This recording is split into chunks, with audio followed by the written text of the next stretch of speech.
Well, and I think it's interesting because you keep on mentioning storytelling.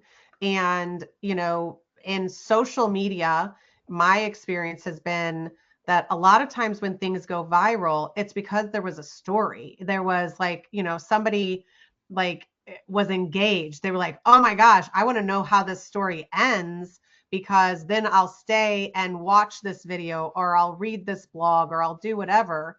But from your perspective, from like a big picture standpoint, because again, I think us as business owners, we're too in the weeds. Like we're literally like, what video should I create today? Whereas when you're talking about storytelling, like what does that mean to you and how does that affect the company or the leadership presence? And what, like, I just think that we don't understand exactly what that means. Yeah, storytelling as a word could be very scary because when we grew up with stories in the books, right? That's how we associate storytelling. It's the book that my mom or my dad read to me at night, right? Storytelling, it's infusing your imagination. In a business world, storytelling is what I touched on earlier, right?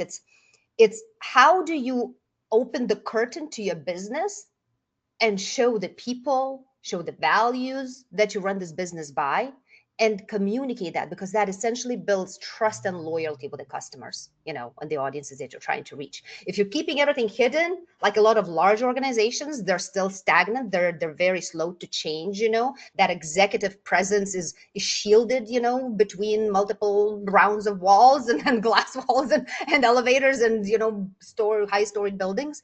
But the more you open up, the more human your company becomes and the more connection you will build.